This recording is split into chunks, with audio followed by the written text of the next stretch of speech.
It's the best festival in the world, and I've played a lot of festivals. The sense of community, the sense of connection, the sense of belonging is unparalleled. I remember when I first went there, I went home and went, why can't this just be life? Yeah. Why can't we just live at Woodfordia? And why isn't this just how we all live, you know?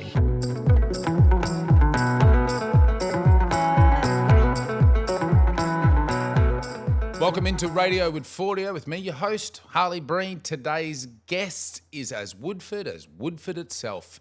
It is the spectacular Katie Noonan from George fame, gone on to do her own solo things for many years.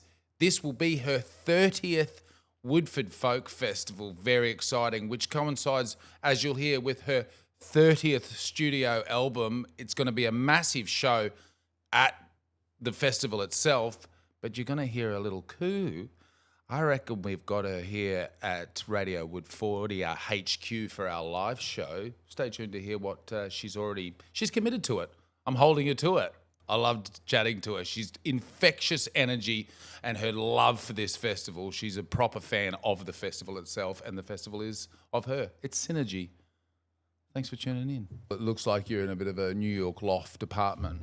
Do you know? Well, I'm not. I'm in Larrakia country. But it is a loft apartment and it's very fancy. It's an Airbnb.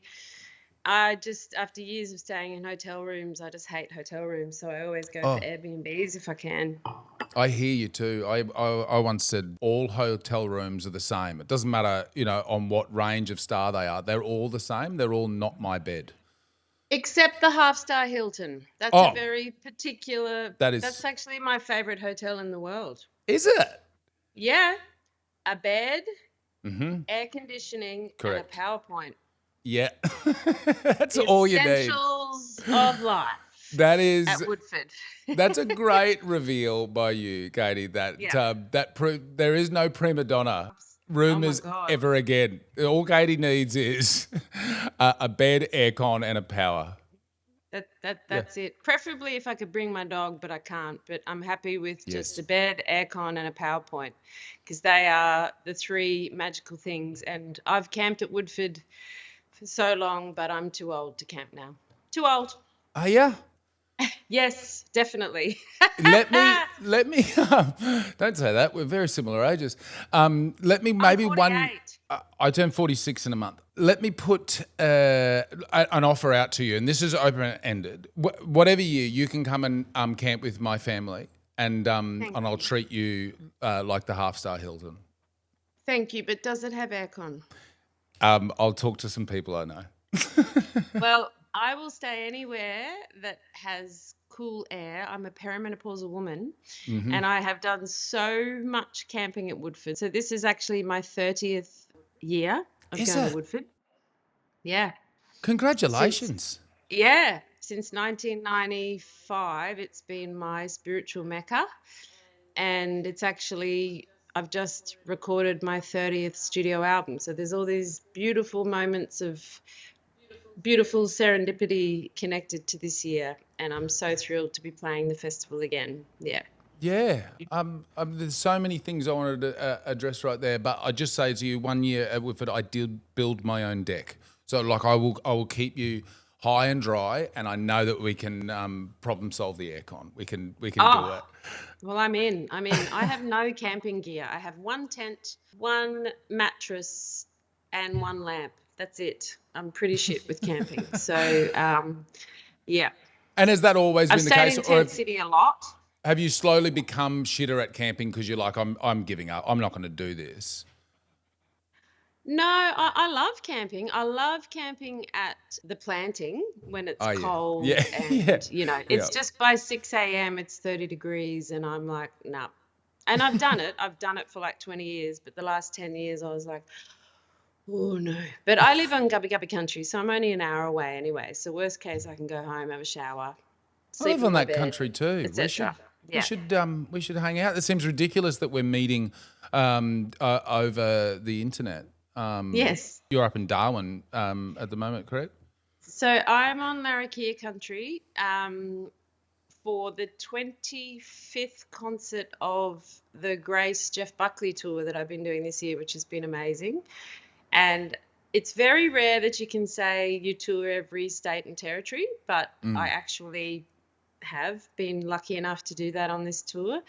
And I love Larrakia country. I've come up to Barunga a lot, which, as you probably know, is the oldest Indigenous run and Indigenous owned cultural festival in Australia, and it's where the first iteration of the Uluru Treaty was written in 1998 with Bob Hawke.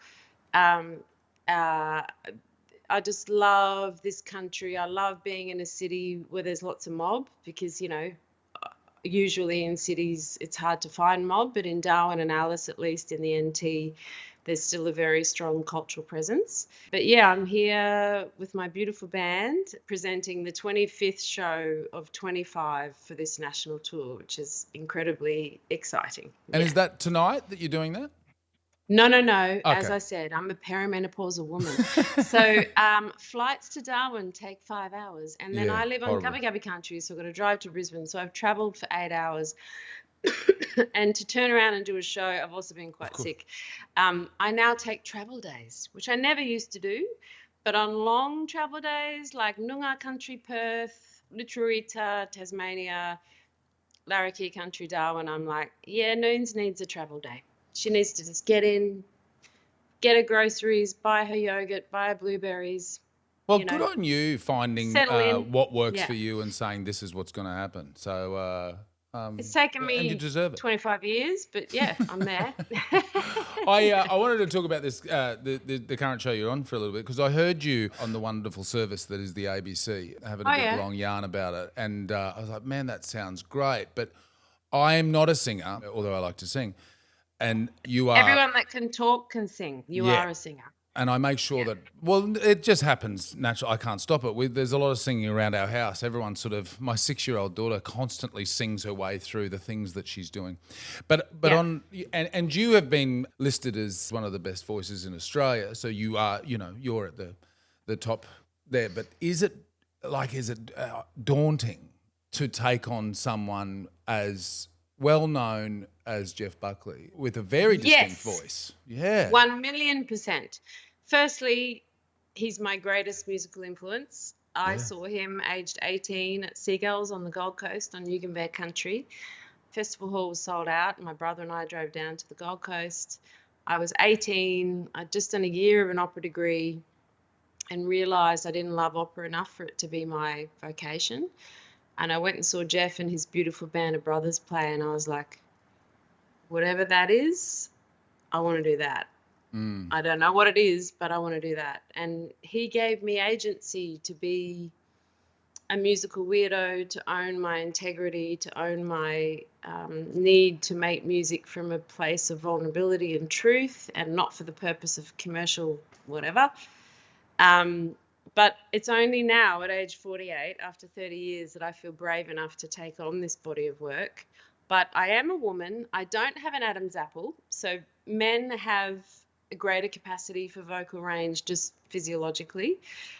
And so he has a 5-octave range. I've got a pretty big range, but 3.5, but I don't have 5 octaves. So it's actually been definitely the biggest vocal challenge of my life. Physically and emotionally, probably more so emotionally because it's the album that changed my life forever. It's the album that I fell in love with the father of my children to, we have just ended our 26-year relationship. So there's a lot of deep emotional things attached to this body of work. Yeah. But grace is such a beautiful word. It's such a beautiful sentiment, and it's been a great blessing. And on this tour I've met, at most shows there are 3 generations of people, cool grannies or granddads who are a bit older than me, people a bit younger than me, and then their children, often daughters called Grace, I might say. Great. And so it's a truly, amazing record. I mean, David Bowie called it the greatest album of all time, and I can't argue with that. That's a big call, and then you have to take it on in front of people who name their children after his album. It's a lot. And if I had a girl, she would have been Ruby Grace after my great-grandmother. It's a privilege and an honour and a huge musical challenge, and the band I put together are extraordinary, but you sort of need musos who can do classical playing, jazz, rock out. Like, it's a very eclectic body of work. He rarely played all the whole album live, so, but it's been a privilege, and I'm so grateful. It's been amazing. Yeah. Yeah. Well, I just think it also says to me, it's like, geez, that's hard. Why choose the hard thing? It's the hard things where you grow. The only way you grow as an artist, as a human, as a mother, as a father, as a lover, as a parent, as a child, is to confront the hard stuff and confront your weaknesses and honor them and face them and grow. That's the only way you get better as a musician. Yeah, well said, beautifully. I remember when your band that I think probably was for a lot of people was their introduction to you, George, came about. Just filling you with praise here from me. I found you guys at that time. I was living in southeast Queensland. It was hard to find people like you guys, you know, in Queensland that can, for in a lot of ways, can be very certainly in those days monoculture.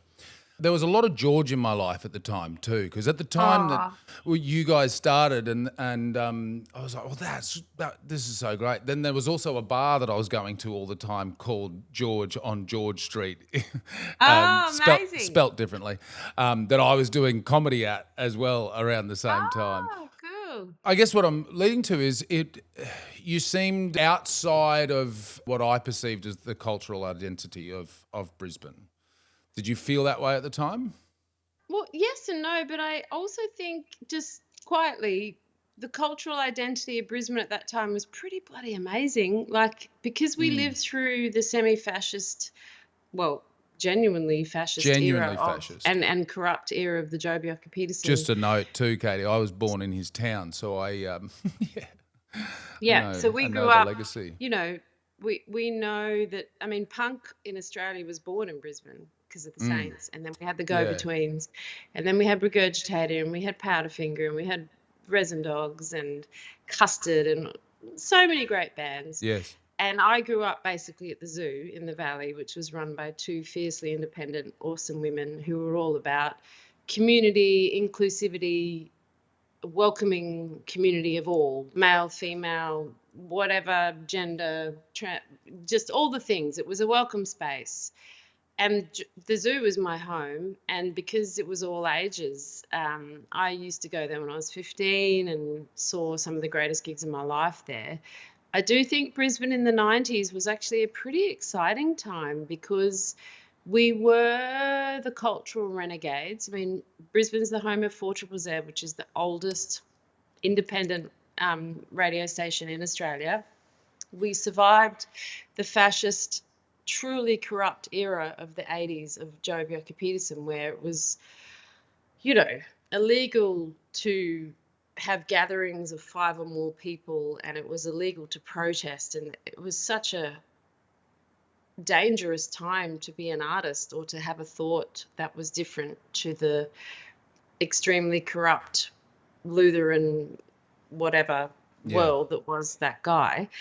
So I think Brisbane in the 90s was actually really exciting, and we were just a small part of that. And I'd go see Powderfinger and Custard and Regurgitator and Resin Dogs and Full Fathom 5 and so many great bands. What was that? I feel like I should have given you a context that was more definitely a me thing, that you guys were a part of a gateway drug for me, because at the time I was, you know, born in country Queensland, raised in country Queensland, and the son of a Methodist preacher, and I was emerging out of that world at the time. That literally, where country Queensland?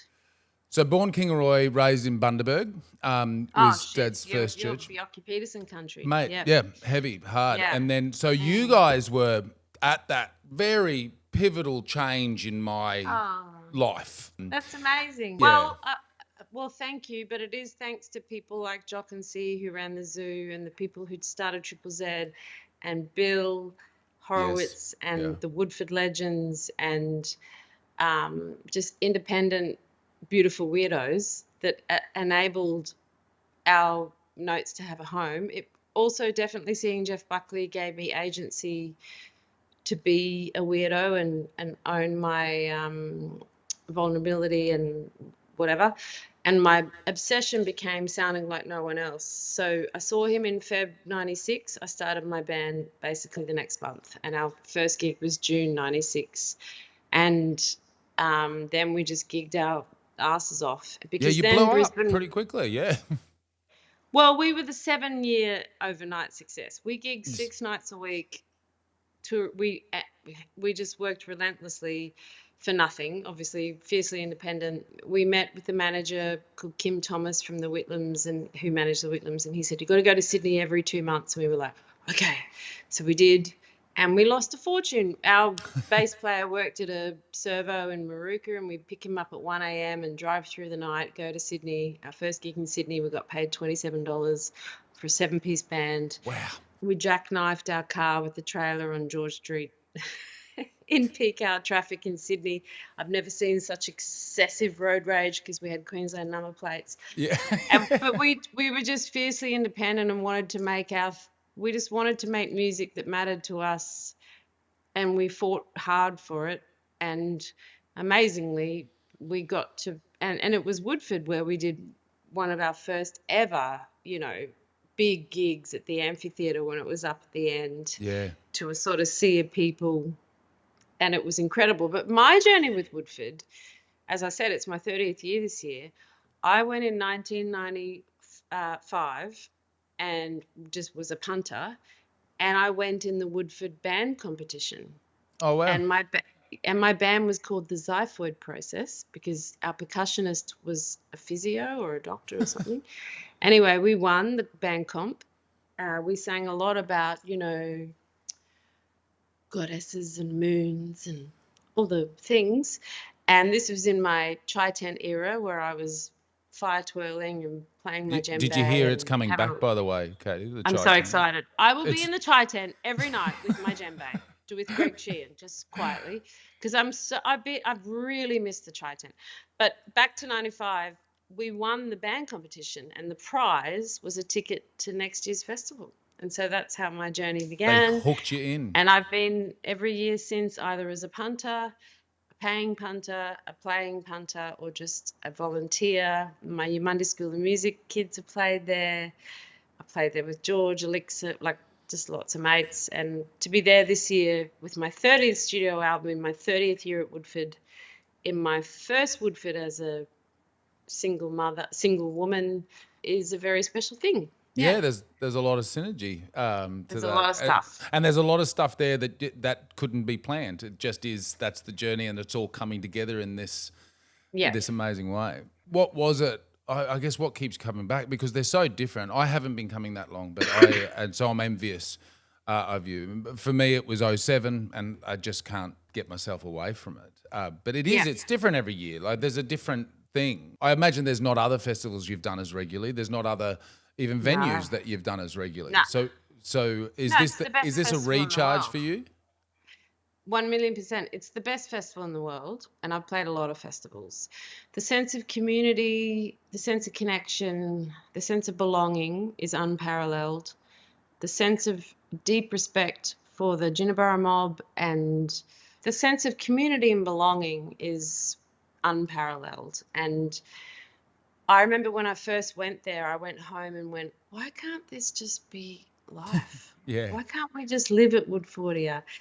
And why isn't this just how we all live, And, reality exists. But thanks to Amanda and Bill, who's been such a mentor of mine when I was artistic director of the National Folk Festival, and Annie Peterson, and McBride, and so many legendary humans that make this festival what it is, I've learnt so much about just belonging and the act of service to community. And it's a beautiful church where all are welcome. And I've discovered so many great artists. I saw Ani DeFranco, Titus, Powderfinger. I can't even list all the artists that have blown my mind at Woodford. Yeah, and of course. The number of times I've stepped up in a jam on New Year's Eve, or stepped into a thing with Lindsay Pollock at the chai tent, or, what a great energy to be around is Lindsay Pollock. And each year you meet your beautiful Woodford family, who you only see at Woodford. So I only really see Lindsay at Woodford, Mal Webb, Penelope Swales, like Christina Olsen, all these people that I see them at Woodford. I don't see them any other time. Greg Sheehan. I'm just like, hello, family. I'm home, yeah. Well, and it is just 6 days, and that's part of the joy of it and the uniqueness of it, and it's a necessary part of creating the celebration for the year that was. But I'm interested to know because you seem very connected and driven to community. What does your community look like outside of that? Do you feel like you're getting what you need as a human in terms of community and connection? On the one, we can fantasize about wanting Woodford Folk Festival to be every day of the year. Yeah. But I think we can not only fantasize, we should be trying to make happen a healthy, robust community, because we're all getting really sick. So, I'm 48, so I'm a Xennial. I grew up and I discovered the internet as an adult. So I had an adult brain, so I could observe it as this thing that I could learn from and use, but also not let it, not let it be the master of me. Let me be the master of it. And unfortunately, this next generation, they've grown. They haven't come to the internet with an adult brain, and so they just it's a normal part of life for them. And we are more connected than ever, but we're more deeply disconnected than ever. And obviously, since COVID, that was such a heartbreaking time for everyone, particularly festivals like Woodford, where we couldn't gather, we couldn't do the things that we're meant to do as human beings. We're meant to gather, we're meant to get sweaty, we're meant to cuddle, we're meant to hug, we're meant to share germs, we're meant to be in communal showers, we're meant to do all these things that make us feel connected. The greatest maker of friends is music, and that will never go away. The power of a live show will never be replaced by the internet. But we're in a very difficult time. It's a hard time to be an empathetic human and care about the world. We've got a madman in America. We've got atrocities going on around the world, and it's very, very confronting to care about the world and not be overwhelmed. But it is places like Woodford where I think we go, actually, we're doing okay. Human beings are always capable of goodness and capable of love and connection. And if you have lost your sense of purpose or lost your sense of belonging, Woodford is where you will find it. But in my personal life, I do a lot of charity work. I'm very lucky to be a full-time musician, so I've taken it upon myself to do a lot of charity work. And one of my main projects is Eumundi School of Music, which is a free program I run on Gubbi Gubbi country, and we've gifted scholarships to over 300 kids across the Sunshine Coast in the last 9 years. Great. And that gives me unbelievable meaning. And, it's by serving others and gifting others that we find our purpose in life. And so I love doing charity work. I have since I was little, but also as a musician, I want to offer my music as a gift of, I'm a genuine hippie. I think music has the greatest potential for healing and connection. And so, but I think more than ever, we're going to come back to community living, house concerts. I just did a gig at the Precinct in Nambour on Sunday playing to 60 people, and it was so special. And it's not about making money, it's about sharing music and community. And I think more than ever we're going to return to that because our hearts and souls desperately need it.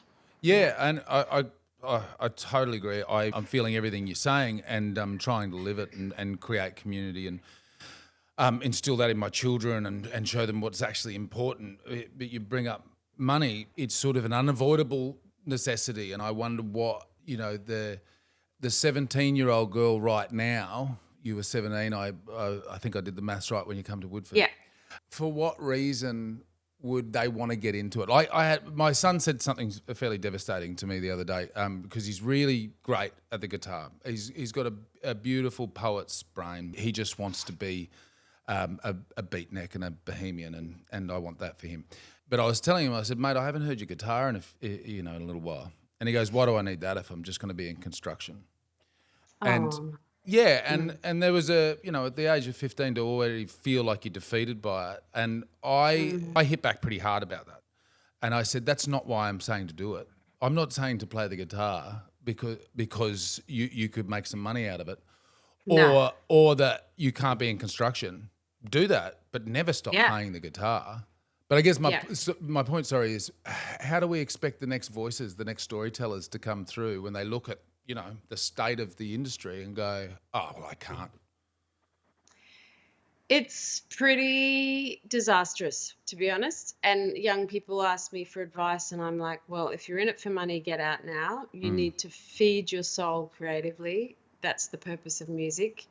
We don't work to live. Sorry, we don't live to work. We work to live. Yeah. And trying to find that balance between, like, my beautiful boy Jonah's a beautiful musician and he wants to be a carer, and I was like, well, if you could find a balance between maybe 3 days being a carer, 4 days being a carer, and then the other 3 days feed your soul with music, that's all that matters. And just actual physical possessions, money, it's easy for me to say because I'm a full-time musician and I've been able to be that. I've worked very hard and I'm very grateful for it. But at the end of the day, possessions don't matter at all. What matters is your well-being and your soul and your heart, your connections with people, and investing in that is important. And investing in music lessons, investing in Woodford tickets, investing in massage, Reiki, whatever it is that serves your well-being is incredibly important. But it's really easy to get very depressed about the music industry because albums don't make money anymore. Streaming is absolutely decimated. But at the end of the day, nothing will take away from the magic of a live performance. No. So I just cling It's to irreplaceable. that. I cling to that for my dear life because albums used to make money. I haven't made money off an album in I don't even know how long, and I still pay my musicians really well, and I do everything ethically and etc. as much as I can. I also refuse to engage with AI as much as I am. They're making it harder and harder, capable. aren't they, to turn it off? They are. It's pretty wild. But the more you can do as a consumer to ethically consume, we have the power. It's people power. We have the power of Woodfordia. We have the power of not shopping at Coles or Woolworths. We have the power of, all of the things. At the end of the day, all that matters is community and connection. And I think that's why Bill and Amanda and McBride and all the amazing Woodford crew have just made me realize why I'm here, is to be a part of a community and to serve my community as best I can. And we all do that at Woodford each year. And then we take that energy into the rest of the year. And that's what life's about, connecting and loving people and respecting people. And I'm so glad I went to Woodford when I was so young, and I was like, this is the meaning of life, basically. I mean, I grew up in the Christian life, and I do think JC was a pretty cool dude, but also just that community is what it's all about. I was going to get to that, and that's perfect time to. Your passion is infectious, and obviously that has been an evolution over your 48 years and the growth of that. But it's interesting to hear to say you grew up in the church because I was heavily immersed in it, and there's a lot of stuff that I can talk in my own story and the unpacking of that, and some fairly nasty, negative things. What I have lost in that, leaving that, not only the church, but that style of faith, is that group. That Did that inform very much? Like, were your parents very supportive of this, and that community was very supportive of music and that connection? Yeah, my first gigs were at church. Like, Same. Singing in church. My dad, I come from a profoundly Irish Catholic family. My dad is so Catholic, we call him Father Noonan. And he is all that is good about Christianity. Love one another as I've loved you. That's basically it. my mum's an opera singer, so I grew up with so many gay mates, and that's one thing that my parents have a huge problem with, even still with the new Pope, who my mum loves.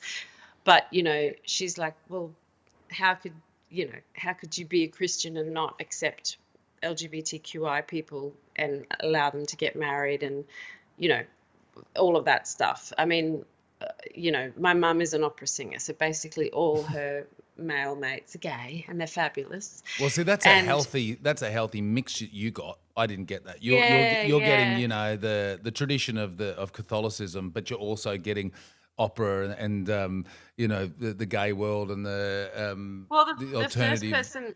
The first major death in my life was a friend of my family who died from AIDS, and he was emancipated from his family, and so he came and stayed with us just before he died. And this was in the early 80s when AIDS was a very new thing, and our poor homosexual male brothers were treated just so horrifically badly. And ostracized from society. And some of my favorite artists in the world are gay and lesbian artists and non sort of in that beautiful space between binary gender. In fact, my a cappella ensemble Arvo, we just did a 10-piece world premiere program at Melt at Powerhouse, which was 100% queer, 100% Queensland program. And it was so special. And so, I grew up with a healthy mix of, Jesus Christ. I mean, Jesus was friends with a bloody prostitute. So, come on. Totally. And also he turned water into wine. So he's my kind of guy. We were wowzers. I was in an abstinence club from alcohol. I used to get a card on my birthday every year congratulating me on not drinking. I was doing it, Katie. But also, abstinence is also cool. Like my son, my beautiful boy Dexter, now he's totally sober. This new generation, I think they've learnt from us pissheads in our 40s that actually maybe it's not so great. But I've sort of had a nice balance of that. Jesus was cool. All the prophets, like, they're all fine. Buddha, whoever it is. Well, it's all a mechanism for teaching. It gives people hope. That's what is the purpose of religion, pretty much. It gives them hope and community. And sadly, we all used to sing at church every Sunday, and now we don't. And so we don't sing together anymore. Church has sort of been replaced in a lot of ways by the screen, the television in our lounge room, and now by the internet and by our smartphones. And I'm all about trying to bring back community singing as much as possible because it's really good for your soul. And that's, my first gigs were at church, rocking in the church band at whatever school I was at. But I was lucky that I actually had true Christians, because we were actually talking about this at our Ave concert the other day, how heinously hateful the plebiscite was. And horrible. I mean, heinous, so profoundly unchristian. Beaten only by the referendum for the voice to Parliament that we just went through. Well, that was horrific. That was a whole other fuck up. But the plebiscite was, at least thankfully, it had the result that was deserved. But, our bass baritone, he's a lay clerk at St Mary's Cathedral, which is basically the seat of the Catholic Church in Australia. And he was treated so poorly by these Christians, making up all this shit because he was a gay man. And it's like, wow, you just don't understand how profoundly unchristian that is. And we were just discussing how, horrible the Anglican Church was. They spent millions of dollars, trying to prevent our LGBTQI mates from getting married. It's like, who gives up? Who cares? I'm a heterosexual woman. I'm a heterosexual woman, and I chose to marry a man and have kids. What difference does it make? Anyway, so thankfully that's done. But I grew up in a Catholic church, so much so that I decided I wanted to become a nun, because Did you? Our Father who art in heaven, hallowed be thy name. I mean, that was a banger. I was like, yeah. And then I read the fine print and I was like, oh no, I want to be a mum. And that So, yeah. But Yeah, those two Woodford don't is go sort together. of, That's hard. no, Yeah. they don't. No. No, but Woodford, and that's another stupid thing about the Catholic Church. I mean, of course, priests should be allowed to marry, and of course, nuns should, all that Or stuff. not marry, but at least have a root. Like, come on, what's Yeah, going have on? a root. My God, Jesus. come on. Everyone needs to have a good root. Yeah. Preferably in a tent at Woodford, maybe. Done it. It's We've hot, all sweaty. we've It's all great. been there, done that. Yep. But for me, Woodford is sort of like my church, and that's not sacrilegious. It is my cultural trip each year. And this year, I've had a really horrible 18 months, and I'm really looking forward to this Woodford because I'll be there with a lot of girlfriends, and it's my last year I turned 50 in 18 months, so it just feels like a big, and this album I've made, Alone But All One, I'm very excited to be presenting that with a string quartet. It feels like this beautiful full circle moment 30 years after my first Woodford. Yeah. Oh, I can see it. I can see you're already like it's that that excitement because in our house Woodford is Christmas, and it's like oh God I'm so excited. Well, I'm pumped for you for that it's coming together. But I feel like I want to join your church aside from the 6 days festival. I want to track you down in what you're doing on Gubby Gubby Country and. I can't offer musical knowledge, but there's got to be some way I can fit into that world. Even absolutely. just bring my children along. Yeah, absolutely. No, look, I've been through I lost my darling dad in March last year. My marriage ended actually a year ago today. I got the letter. Wow. So there's a lot of strange endings and beginnings. It's the year of the wood snake. I'm a snake. It's the fire horse next year. But it's all about new beginnings, shedding things that don't serve us anymore, moving forward into the light. And I think Woodford is the perfect place to meditate upon that. This album, Alone But All One, represents the death of, the death of my marriage and the death of what I thought my life would be. But also half of it I wrote with my beautiful mate Trent Dalton, and his words are all about the birth of love and the excitement of that new love that I had 26 years ago. So it's quite a dichotomous, representation of these two versions of love. And I made the album live in my lounge room on Gubby Gubby Country in the hills behind Nambour, and I'm just so thrilled to be premiering it at Woodford. It'll be it's my first originals album on my own in 10 years, and it's going to be the launch of the album essentially, and I've got it on vinyl. And mate, I feel like I'm when you excited. get here, there's gonna be there's some sort of portal is gonna open. Like it's like there's gonna be some sort of. I'm gonna levitate. Like a shot of light comes up from the stage. Well, I'm not gonna miss it for quids. How many shows are you doing? How many times? Just one. 2 p.m. December 28th. I'm coming to see my darling sister Georgia Fields on the 27th, but the lineup is so shit hot.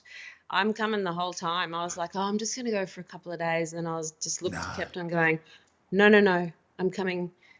I'm just there. So 2 p.m. It's the first time I'm doing the whole festival in actually quite a long time. Yeah. And you'll be at the Amphi Grand, I assume. Amphi Grand. That's 2 p.m. good. December 28th. Because with we my finish. Beautiful River Sweet string quartet, led by Sarah King, who was Bill Horowitz's PA for the last few years. So that's a special thing as well. She's doing a couple of concerts for Darling Bill, who, is facing some health challenges. So, he is the godfather of Woodford and the godfather of folk festivals in Australia, and has been such a great friend and mentor of mine. I love Bill, I love Amanda, I love the whole team. So it feels like this is the right time. It just feels like a very special Woodford this year. Yeah, I can feel it. And fortunately for me, we're doing this live during Woodford, just down at the wine bar now called the Piano Bar, and it finishes at 2 p.m. So I literally just can turn around and just walk up and just and catch you. I will not miss it. Well, I'll come and see you live at the festival as well. Please, and maybe, you Yeah. know, I don't know, I'll just cold ask you right now. You could just, you know, jump up and, you know, do a song. I know that's, you know, Yeah, I'm just happy to. I'm an annoying person that only plays a keyboard. So if there's a that's not keyboard, annoying. happy days. It's But called the I piano just, bar. Just you, like, oh, well, bring it. mate, it's If there's a perfect. keyboard of any sort, You're I'm in there. any day Yeah, that you want to do it. You just, I'm you, in. that would be amazing. I'm quite a Woodford. Well, slut may not be the right word, but Let's reclaim it. And you know what? As a I play man, with I'm going to be I a play slut around with as a lot of well. people at Woodford. Yeah, yeah, yeah. I'll Yeah, slut my way around the whole place in 6 days. yeah. I'll be there. I'll be there with you, slutting it with you, my And I tell you friend. what, I'm also going to say this. I'll take you back to our compound, and I'll make you an Aperol Ooh. spritz. Oh, Yeah, sounds and then fabulous. we'll frock up and hit the town. Let's do it. Can't wait. This is amazing. This is. I Thank you, think friend. did we just become best friends? This is so I think exciting. we did. Yeah, I think we did. And I can't wait to see Uncle Noel. Uncle Noel's book is coming out, I believe, Yeah, as wow. well. So I can't Okay. wait to see all the Ginniburra mob and just, it's magic country. I can't wait to reconnect again. Yeah, Yeah. it absolutely is. Thanks heaps for having a yarn to me today. My pleasure, my friend. Can't wait for hippie Christmas. Hippie Christmas! Woohoo! Thanks, See you there, Katie. brother. See ya. Bye. Well, there you go. You heard it here first, live at the first ever live show of Radio Woodfordia, called First Wine of the Day, will be Katie Noonan. I'm calling it. She's going to play for us at the Piano Bar, formerly the Wine Bar, on site at the Woodford Folk Festival for 25, 26, and obviously get yourself in very early on the 28th for Katie's show, the 30th time she's been at this festival with her 30th studio album. It's going to be a big one. I think it's going to be really emotional for everybody involved. I loved it. Thanks for tuning in to me recording this on Ginniburra country, and it was produced by the wonderful people at Woodfordia Inc. Music, thank you, East Pointers, for letting us have it. Share this around. Tell your mates. That was a good chat with an absolute megastar, Katie Noonan. Bye.